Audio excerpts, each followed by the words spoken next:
Howdy folks, Tex Grebner here with Tex Grebner Outdoors. Hope you guys are ready to make it weird because it's time for your Tex Grebner Outdoors Saturday morning cartoon awesomeness. It is dangerous to release too much of my awesomeness all at once. And while I'm at it, if you've ever known anybody that's done a significant amount of time, you know that they're kind of institutionalized and they're not used to living outside of the pen. Well, in my case, I'm so used to saying, howdy folks, Tex Grebner here with Tex Grebner Outdoors. I hope you guys are ready to make it weird because it's time for your Tex Grebner Outdoors Saturday morning cartoon awesomeness. It is Illinois archery season, blah, blah, blah. I honestly don't know what the hell to do with myself now that I'm not sitting in a tree stand or sitting on a chair like it's my day job waiting for a deer that's probably not going to show up. But if you guys want to make it weird, you can go to TexGrebnerOutdoors.com and check out the Make It Weird sticker and the Make It Weird t-shirt, because there's all kinds of people that would normally be shunned from being involved in outdoor activities like traditional archery and traditional bow hunting, primitive skills, and just general outdoor activities, because they don't fit in with the God, guns, and rock and roll good old boy type mentality. Well, I'm strange. I'm weird. I believe in making it weird. If it sells hunting licenses and fishing licenses, if it promotes conservation and helps people be happy, by all means. I don't care what you're into. Go ahead. Make it weird. Welcome to the outdoors, because we shun so many people because they might not agree with us or they have some conflicting view to us, but I feel like we could do a lot more good if we found common ground and started associating with people that are outside of our own echo chamber. That's just the way that I look at the world. So if you want to support that and support me in a way, you can go to Tex Grebner Outdoors and check out the Make It Weird merchandise. But also, if you are a modern paleo and you were born in the wrong epoch, you can go to the Tex Grebner Outdoors merchandise store and get a Kill with Sticks t-shirt, because I'm basically like a human puppy and it's all about the sticks. However, speaking of sticks, if you are here for some arrow building advice, you can go to threeriversarchery.com and use the code of Tex Grebner for free shipping, because this is a highly requested video, and I really hope that this is going to help answer some questions that I've been getting a lot of lately. When I was in school, I couldn't do math to save my life. However, we're going to be dealing with applied problem solving here.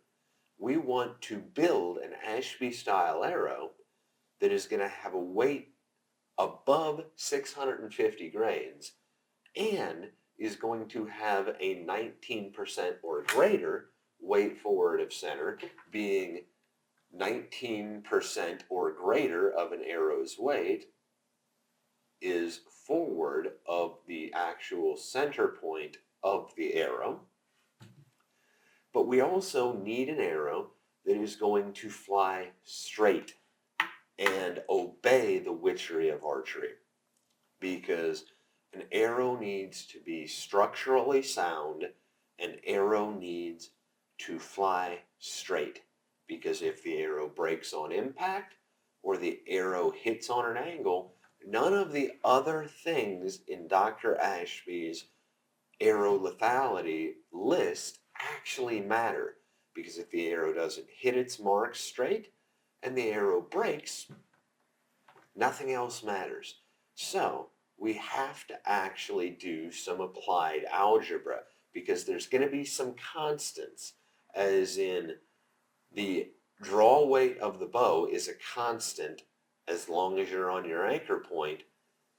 The weight of the arrow that we're looking to get is going to be a constant, and the weight forward of center ratio is going to be pretty much a constant, something that is 19% or greater weight forward of the center point, and an arrow weight that is 650 grains or greater. The reason for that is because the first heavy bone threshold is at 650 grains. Now, if you are building a arrow that is not 650 grains and does not have a higher than 19% weight forward of center ratio, then a single bevel broadhead doesn't actually do its bone shattering job because it doesn't have enough mass behind it and enough momentum to actually break the bone. It's no better than a traditional double beveled broadhead. If you're serious about building your own arrows, you're going to need to know these variables and these constants, because the first thing that you need to figure out is what is the actual weight of the draw just before you release the shot. How much potential energy are you putting into that arrow? Because a traditional bow from a manufacturer, unless it's a custom, is going to be marked at 28 inches. How many pounds is it at 28 inches? Very few people have a 28-inch draw length. So you're going to do this, and I'm going to show you in a demonstration how to do this, but draw your middle finger to the corner of your mouth under your dominant eye. Don't horseback on it, just an organic draw. You don't have to horseback and try and get 28, because when you're shooting, odds are you're not going to hit 28. So we need to figure out what your actual draw length is, because that's going to dictate how short we can cut an arrow, and that's also going to dictate how much energy is going into that arrow, because how much the draw weight is at the moment of the shot is going to really affect what spine rating arrow we're actually going to start with.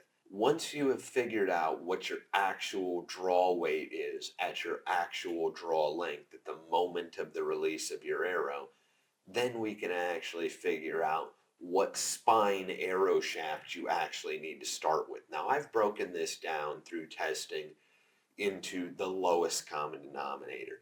As a general rule, a .400 full-length traditional only shaft from Three Rivers with a standard insert and a 300 grain point out of a 40 to 45 pound bow, going to be a really good starter shaft that's going to be above 650 grains once you fletch it up, and it's going to have a higher than 19% weight forward of the center point on the arrow.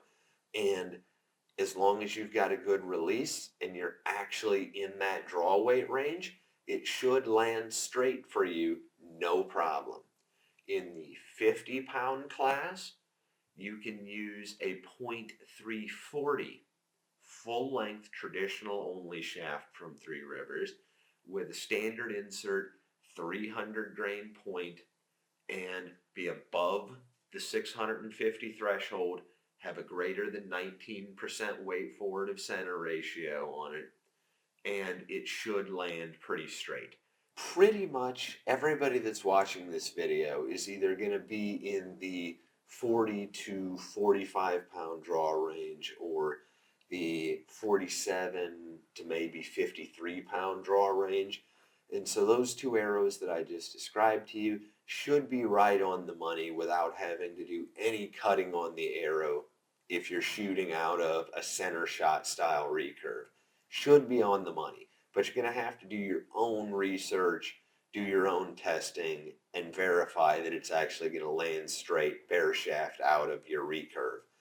With that being said, though, this is now finally the point of the video where I actually show you how to apply this applied algebra problem of how to actually tune an arrow that is high FOC and above 650 grains for a recurve to get it to land straight with the knock directly behind the point, because you wouldn't think that it should work with that much weight on the front of it, but by God, It does. So I hope that this is helpful to you in teaching you how to actually tune your own setups. There's going to be some investment for home brewing your own arrows. So this is an Easton draw length measuring arrow. You're definitely going to want to invest in one of these because a traditional bow is measured at 28 inches for the poundage rating on the limbs. But that does not mean that you are actually going to be getting that poundage out of your bow. You may be getting a little bit less, you may be getting a little bit more, because this bow right now is strung up and it's braced. This distance between the back of the arrow shelf and the string is the brace height. Now, people have said that it's the throat of the grip, and I find it to be much more advantageous to measure from the back of the arrow shelf to the string, because that's what actually matters. It doesn't actually matter how far it is from the throat of the grip to the string. What matters is the actual arrow shelf. And when we measure the arrow or the draw length, we're going to measure from the front of the arrow shelf as well. Now, I'm 6 feet tall. I'm pretty well built. I don't draw a 28-inch draw. Now, since the bow is braced, the further away you come from brace height, the more poundage that you're adding. With that being said, you can get a full 28-inch draw with a super extended target style. And if that's what you want to do, that's fine. But if my head is up and I'm fully extended, there's so much movement that can be going on here. If you get tired and you bring your head forward, if you end up under stress, like an animal's in front of you and you're all shrugged up, that can change that. So I find that my most comfortable draw is 27 inches.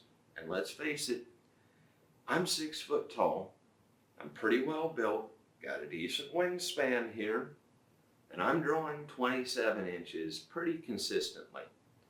Now, the weight that your bow is at your actual draw length is really going to dictate the arrow. Doesn't matter what's marked on the bow, you need actual knowledge for this applied algebra equation. Now, here I have 26, 27, 28, 29, and 30 all marked on this draw length arrow with this white tape so that you can actually see rather than trying to zoom in on the numbers. Now, if you have a significant other or a friend, or you're doing this in a bow shop, much easier. I don't really have friends, so I'm a solo act. So this has always been a real pain in the ass for me. With that being said, you want to actually measure your true draw. So I'm going to draw this back, and at 27, you should see 3 tape marks in front of the arrow shelf.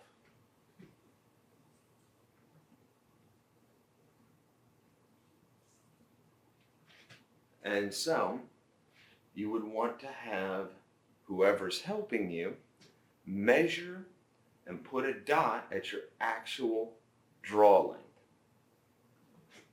So this bow I know is 60 at 28.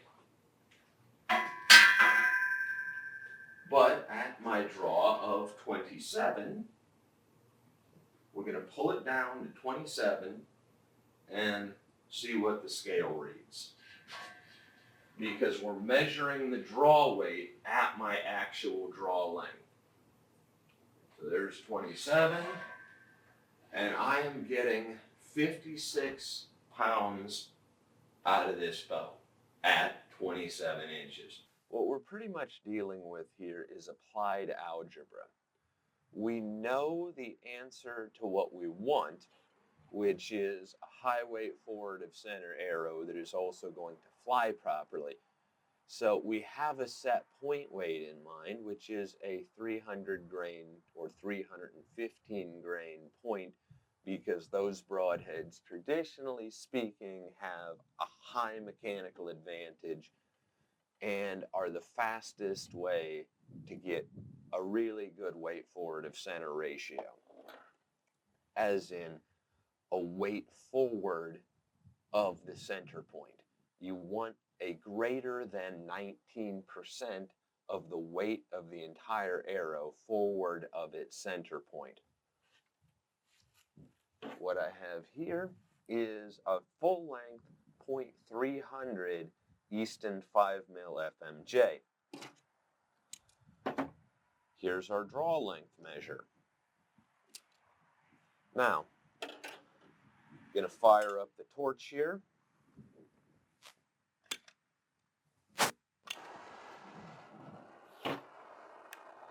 Get a pliers. I already have the insert screwed on here. Going to start warming this up. I've also got some blue hot stick here, or cool melt. I just go ahead and call it hot stick.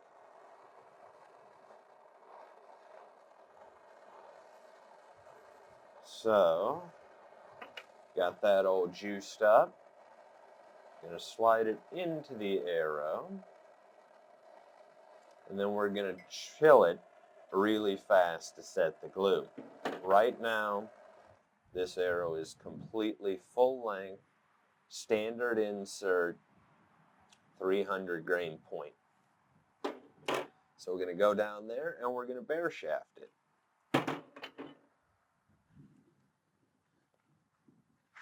I'm about 99% certain that it's going to be weak. If the knock is not behind the point, it's not a good thing. You want the arrow to be hitting straight. So if the knock is off to the left from where the point impacted, that means that we're dealing with a weak arrow. If you end up to the right of the point with the knock, it's a stiff arrow. You make an arrow stiffer by cutting it shorter, but we needed to measure your actual draw length because that is a limit in this applied algebra equation of how short we can actually cut an arrow back. And as you can see, the arrow came out super weak. So what we're going to do is I'm going to bring the arrow back up to the table, pull the insert, mark it, and cut a 1/2 inch off. You want to go a 1/2 inch at a time with this because you can always take more off. You cannot put more on.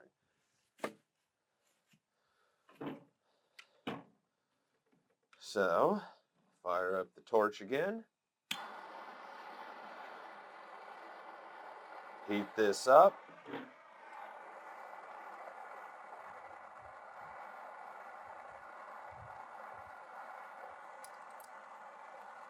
Pull the insert. Kill the torch. Use our draw length arrow. And make sure that everything is matched up. Going to take off a 1/2 inch.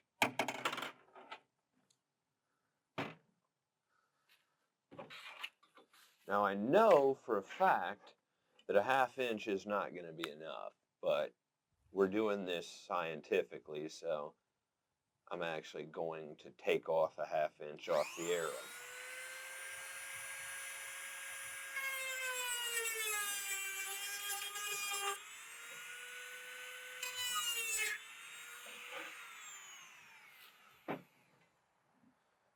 Now, basically, this isn't a perfectly straight cut, but it's going to be good enough for this test arrow. So I'm just squaring this up with the file. Going to fire up the torch.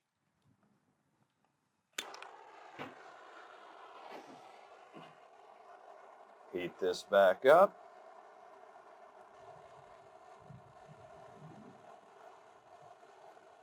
Put on more glue.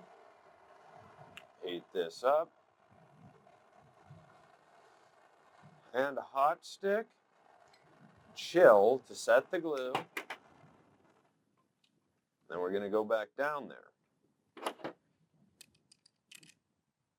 Yep. Now, if you don't actually set your glue, you can run into the problem of pulling your points out if you haven't set the glue with water.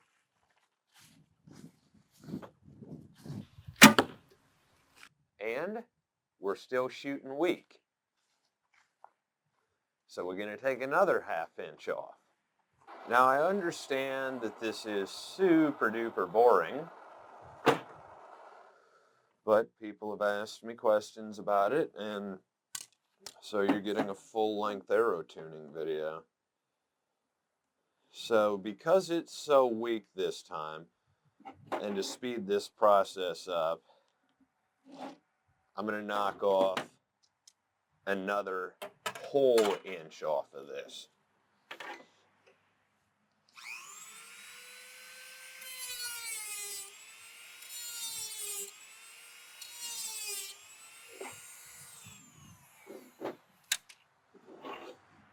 And just going to square this up.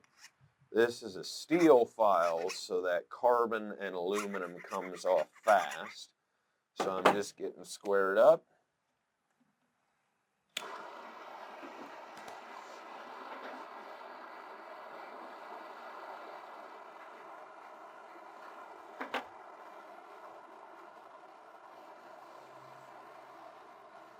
Re-glue.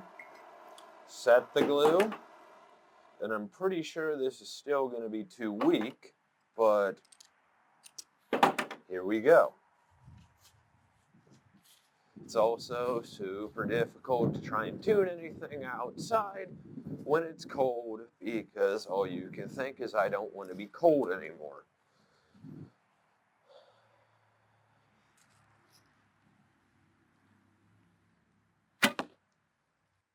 It's getting straighter, but it's still landing weak.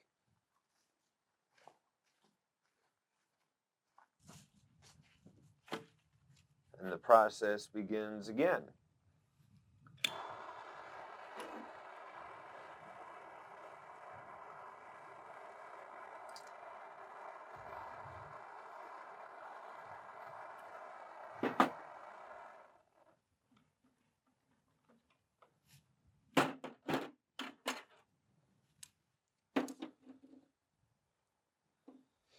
And in the sake of living dangerously, because it's still pretty weak, I'm going to knock another full inch off of this.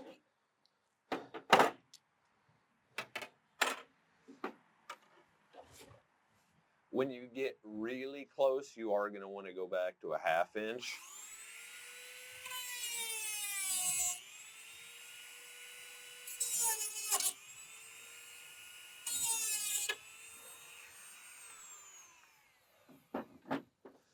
And yes, I totally understand that I should be wearing safety glasses for this.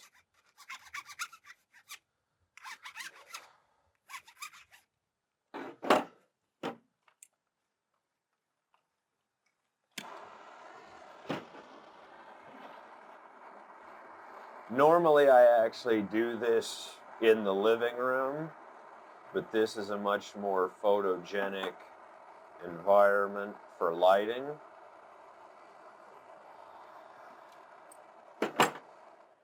And it's also a lot more cinematic. So here we go again. We've knocked an inch off of this.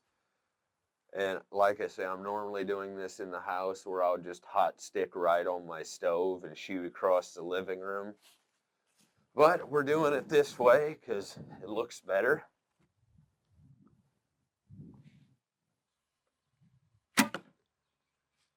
Still weak, but straighter than the last time. So I'm going to knock off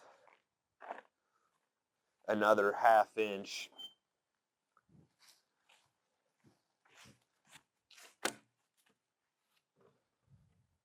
I defy anybody to do that with their compound and have it shoot straight again.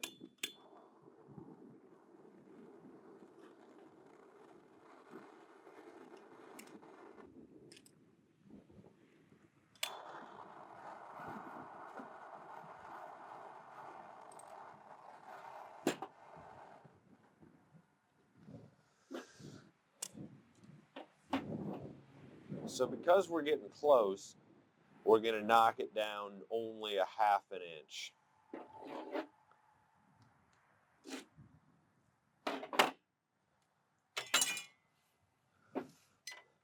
Because you don't want to get it too stiff.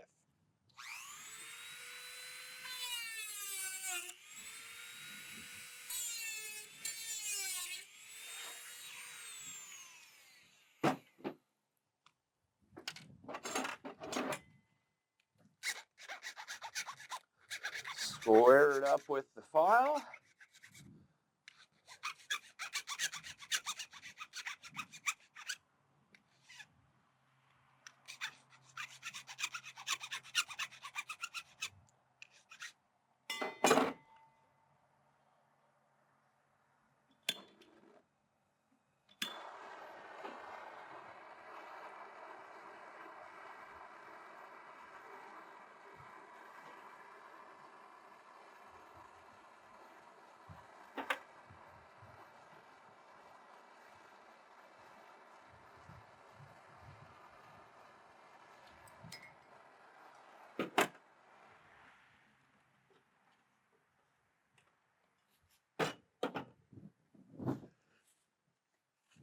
Now you can't do this at home or in a bow shop. At this point, it's basically just good enough for right now for the test shaft. And we should be getting pretty close to straight.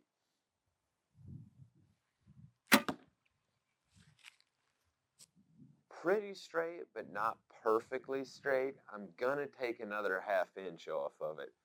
This is where we're kind of living dangerously.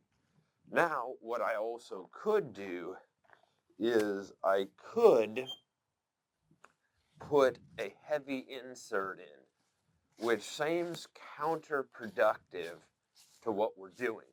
But a heavier brass insert is longer than a standard insert. And it's also going to go further back into the shaft and give the same effect as if we cut it. This is a 100 grain insert, but because we're already above the 650 grain arrow threshold, I don't really need to put in a heavier insert with the 300 grain point.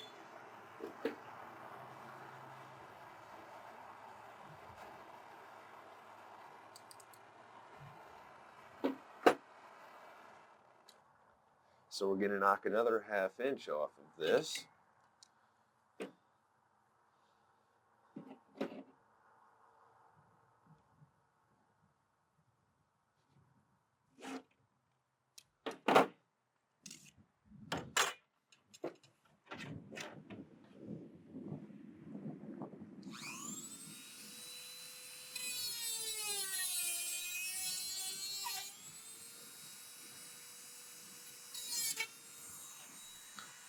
And you can also square it up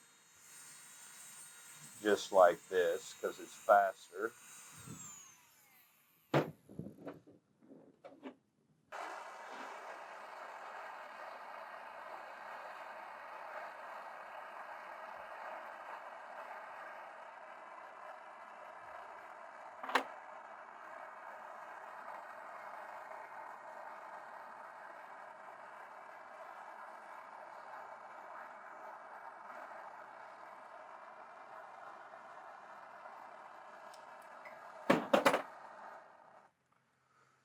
Now, we're using hot stick or cool stick because it's the blue kind on this test arrow. Once we actually know what the arrow is going to be, then you can go and actually use your epoxy, but this is just easier to work with when you're bear shafting.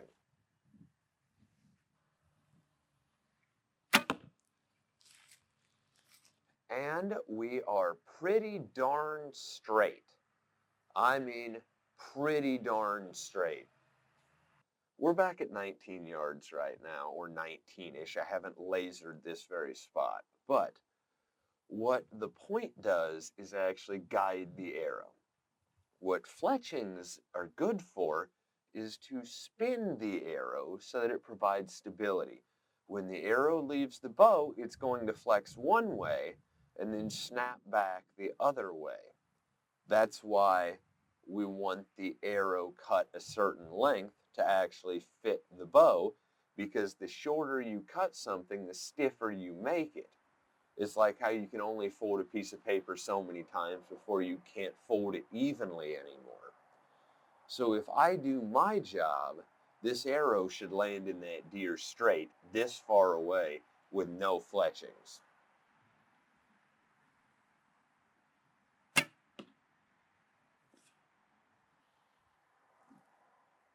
Straight. Just some concluding thoughts, because I know that this video has dragged on quite a while and we've covered a lot of ground.